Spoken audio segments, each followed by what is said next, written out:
GDLS Canada, an industry leader dedicated to supporting our customers and the community. 1987. I was done. 84, I left the Adanacs, and I went to Senior B to play and coach for East Van.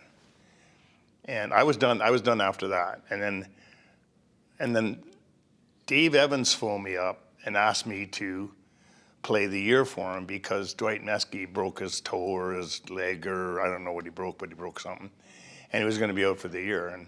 And I had to give it some thought, and I said, yeah, I'll come and play for you.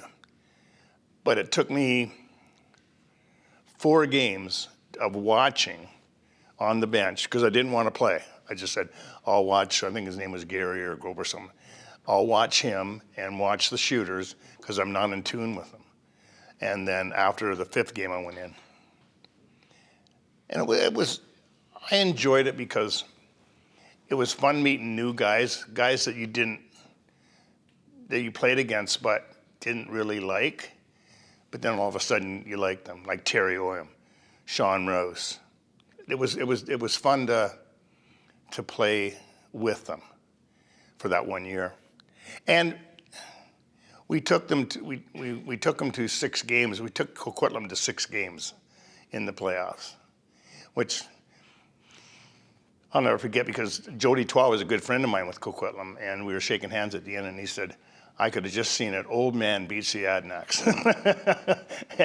and I said, no, it wouldn't have happened, Jody. You guys are too good. But I enjoyed playing in the arena that I played all my lacrosse in, and I enjoyed it to the point where that was enough after that. I mean, I was 35, I think, and that's enough. But I still miss it. I mean, I'd still, if I was healthy enough, put the pads on I'd still do that. But I know I would do this or this, and I'd fall down, and I already had one back operation. I don't need another one. Not too many, but Kevin Alexander. Oh. I mean, I couldn't figure him out. I mean, he'd come in on a breakaway, and you wouldn't know if he was going low, high, middle. He'd score, and that'd be it. I should have just walked out of the net and let him score and let that be it. But you try, and maybe every now and then you might get him, but he was just too good. He was a magician with that stick. Danny Perreault, left-hander, and Wayne Goss. I mean, I played against him for a couple of years, and I always say that you could see you used to have Viceroy on the ball. You could see Viceroy, but it would just go by. You could see it and just there it goes. Oh yeah, it's in the net. He didn't shoot hard. He just knew where to shoot, and it was incredible. Yeah, Goss and Alexander and Danny Perreault. Well, what I looked up was Pat Baker. Pat Baker was the goaltender for Peterborough for years and years and years. And we used to go to the games. And when I was 7 or 8, I'd go to senior games and watch them. And he was really good. And he could handle a stick. He could throw the ball. All the things that I learned, he showed me. He never knew who I was or anything. I was just a kid, but he showed me what I thought was the right way to play goal. Well, when we were introduced to the game, there was an article in the paper that said free chocolate milk. Anybody comes down to the arena. Down to the arena, get your free chocolate milk. No, you gotta take a lacrosse stick, and here's a ball, and you gotta throw it against the boards. But I never had any pads or anything, and I'm going, well, I think it'd probably be better for me to play goal because I don't have to bring nothing. I don't have to carry anything, just leave it in the dressing room. So I got the pads on, and I never come out. And another thing, I didn't know this, Jim Lawson, who is a terrific terrific lacrosse player. 5-man cups, I don't know how many, world championship, right? 5-man cups, world championship, a couple of minnows. Just a great lacrosse player. He was playing goal too. He went in, we're both the same age, and we went down together. And Johnny Grant, and Gordy Floyd, and some of the other guys, and yeah, so we just threw equipment on, and Jimmy after a while got out of it because he was an out player, but yeah, that's how I got involved. I didn't think it was pressure. I mean, I get mad at myself for letting a scary one in, but as long as I could get by with letting a bad one in and stopping one, and I wouldn't want to play any other position in the game because it hurts. You can get hurt, and you can get hurt bad. And then goal, I never got hurt. I mean, I wore a mask that I should have banned, but other than that, I never got hurt. Softball mask. Should have been banned because it wasn't very safe. It wasn't safe at all. But I had vision problems, so I had to have glasses, and I didn't want any other cage over it, and that's the only one that I could look out of. And so I played with that. I was playing midget softball, and that mask went with me when I played lacrosse, and I took it all the way to '87 when I quit. On the stick. You're watching The stick. whose stick? His own. Whoever had the ball. You don't watch the eyes or the movement. You have to watch the stick. At least in my small mind. And yeah.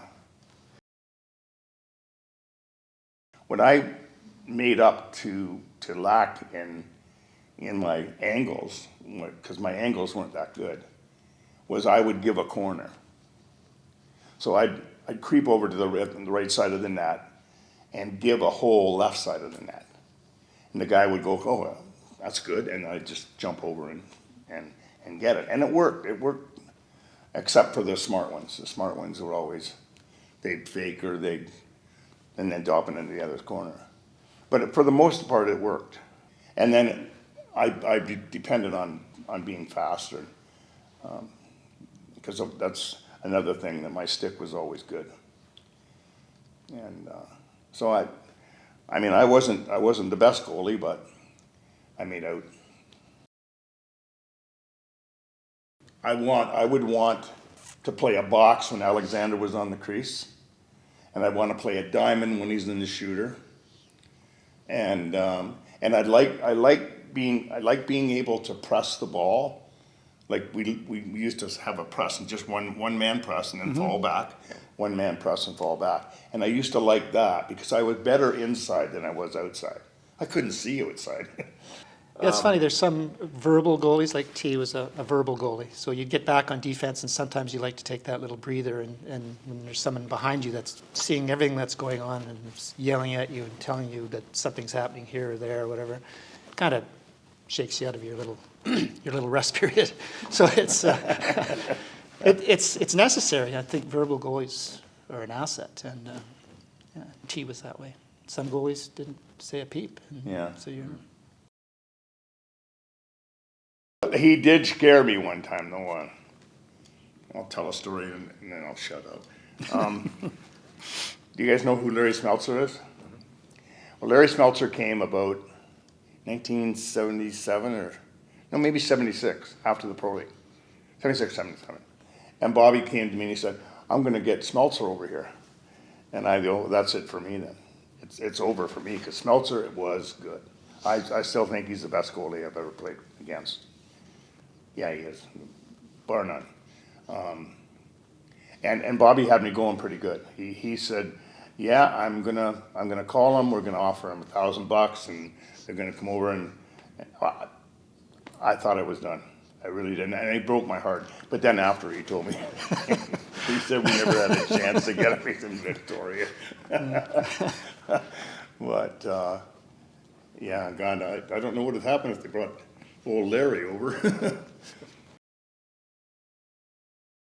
I hadn't gone for 15 years after I quit, or after I retired, and then maybe 20 years. And now I can't stay away. I love it. I love the game. The way they play it, and they're fast, and they handle the sticks. And it's a good game. It's fun. Sure, there's going to be quags to the game where a guy doesn't get back, or a guy forces the ball and gets down the floor. But overall, it's a fun game. I enjoy watching it. Yeah. No, they're too fast. They're too quick stick. Too fast. I mean, you have to stay back in your net. I could never stay back in my net. I had to be on the top of the crease. I'd have to learn a whole new way to play the game, and you have to dress up in those pads. I would have done it. Yeah, I would. But the nets are wider, so when I played pro, the nets were wider, but I kept the same equipment. It was a beautiful thing, the old wooden sticks. And, Yeah, I forgot about that. That was, even with the goalie stick, and I had Logan's, and you have to string them, and I had 5 shooting strings in my stick, and if you ever got it wet, holy crap, you go crazy. I forgot about that. Yeah, to have this, because when you have one and you take care of it, and it's always with you. I remember we used to get on planes, and we'd go on planes, and we'd have to we'd carry our sticks on planes. Can't do that anymore. But, yeah. I have one thing. Take Saskatchewan Rush, or even the Calgary Roughnecks, and put them into an arena that is an NHL arena with NHL owners, and then advertise the hell out of it, and get your players to sign autographs, get them into the community, that kind of thing, and just keep out and keep the thing going all the time. Like Saskatchewan Rough, what do they got? They got Saskatchewan Blades and the Saskatchewan Rough Riders, and then there's Saskatchewan Rough. That's the perfect scenario for a lacrosse. Colorado's the same thing. They got NHL owners, and they got the NHL arena, and then they pack them in there, 13,000, 14,000. The way that they promote it and the way that they sell it is everything. It's like the Canadian Football League and the NFL. I mean, the NFL is big time advertising, big time, all about the players and the teams and that. And there's a difference between that and the CFL, which is, I barely really hear about the CFL anymore. So it's all in, if you got the money, you got to spend it up front. And that's where the NHL owners come in, spend the money up front. There's a whole lot of things that haven't been done over the years. I remember just in the WLA, Vancouver and New Westminster with Ward Sanderson and Al Luthwaite. That was fun. Yeah. Well, even I just came out here, and I would go to games and watch these two, and that was fun because Ward Sanderson would pick on Wayne Goss and Al Luthwaite and get involved, and that's the reason I went to the game. After it was because I wanted to watch shooters and that, but that's the reason I went to the game, because I wanted to see that. There was at first. I was the first to be there, and there was at first. I think 1 year, the first year I got $200, and I got money from New West because it was 12 a win and 10 a loss and 14 a win. I think I got $300 from them. But after that, no, there's no money. But I got all my equipment, my running shoes. Yeah, I coached when I first came with the Adnax. I coached from 12 to 16s. So 12, 13, 14, no, 13, 14, 15, 16, 4 years. Myself and Mo and Mike Scarlett, who also come out here from the East. And I coached 4 years of that. And then when I finished playing, I coached 2 years of junior A lacrosse. And it's funny because in that team, I had a great team. Wade Dean, Jeff Wilfong, some Kevin Brunch, some really, Kurt Malowski, who's the coach of Calgary now. I had a really good team. They were undisciplined, but a really good team. And we lost. We were up by 4 goals in the third period against Richmond in the final game. And we lost that game in overtime, because that would have taken me back to Peterborough with my junior team to play the Peterborough. And that's where I wanted to call it a day. And take them back, win the Minto Cup, and be done with it. But it never happened, so. Yeah, I'd be remiss if I didn't say I never get into a Man Cup. Never even played in one. When all my friends back home, they played in 8 of them and won 5. That's a tough thing. But I'll never regret coming out here, because I think it saved me coming out here. Well, because you grow up in Peterborough, it's a small town. It was 35,000 people. And everybody knows who you are, and you know who they are. And if you play hockey and you play lacrosse, they'll know you more. And I played hockey and lacrosse and baseball and football. But anyway, you get to a point where you get into a rut, and then the drinking happens. And that gets out of hand. And you've got to either straighten it out. You're only a kid now. You're 19, 20, and you got to straighten that out. Otherwise, you'll be down the road for. And my lacrosse career, my work career, everything. And I felt I was getting a little out of hand. And so to come out here, I got a call from. You might even know him. His name was Stevenson. So he called me and asked me if I'd like to come out, because they saw me in the Minto Cup. Bill Stevenson? That's it, Bill Stevenson, yeah. So, Bill Stevenson. Yep, yeah, and Keith McEachran was the coach that year. I remember that. And so anyway, they asked me to come out, and I said, sure, I'd love to come out. Because I was behind Pat Baker and maybe Wayne Platt. And I didn't know if I was good enough to play. And I didn't want to sit on the bench. I wanted to play. I said, come on out and play for the Sandbells. That's the only team I'd heard of out here is the Sandbells, because I used to watch them come back and play Peterborough in the Man Cup. I said, oh, great. So I'm going to come out here and play with the Sandbellies. Well, that didn't go very well. I didn't have a good year. Not that I didn't get along with the players, just I'd never hung around with them. To me, they were older and more cliquey, I guess. I don't know. I shouldn't say that, but that's the way that I saw it. And so when the year was over, I got a call from, I forget who it was, it may have even been Stevenson, and said, would you like to be traded? And I said, yes, please. I'd like to be traded. And they said, well, we have a team that would love to have you. And that was Bill Bradley for Coquitlam. And he got me because I could move the ball. That's the only reason, because I could move the ball. And the rest is history. Played Junior A, won the Minto Cup. Played Senior A for New West. Played Senior A for Coquitlam. Played Pro for Maryland. And then back to Coquitlam. So 4 different teams in 4 years.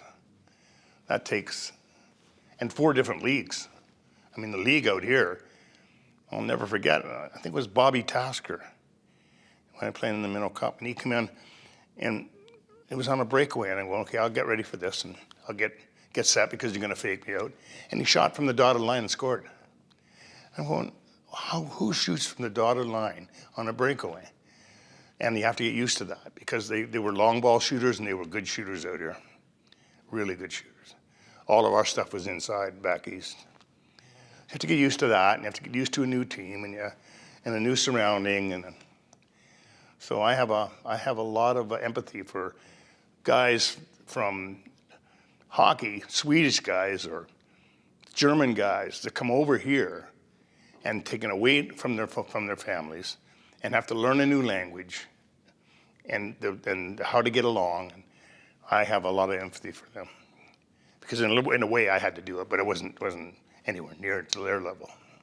Well, it's funny because they traded me for, I think there might have been 3 guys or 4 guys, I can't remember, but one of them was Jim Grady, and he was from Peterborough.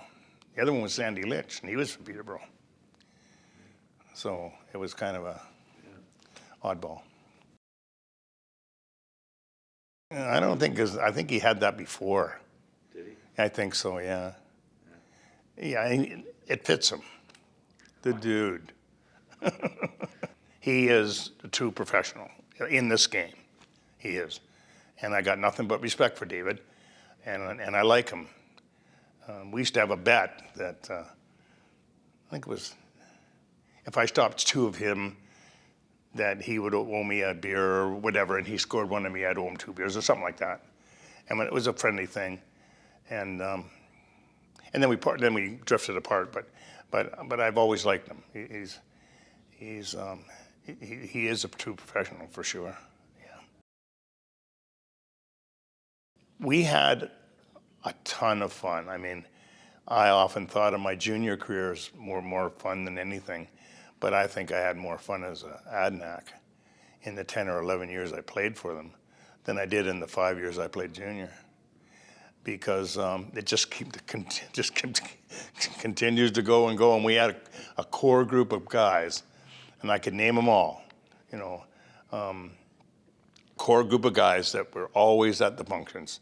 Matt Aiken, Ray Madison, Danny Wilson, Frank Nielsen, Mark Velaston, Tim Kelly, Randy Delmonico, and Wayne McCauley. Those guys always were at the functions and still are. And that's, we always say, what are other teams doing right now? Because we're still having fun. And that's what I mean, you get in this game, you play it because you love it. You don't get in it for the money. So what do you get out of it? You get fun. And fun is the main ingredient in the game, I think, for me. Yeah.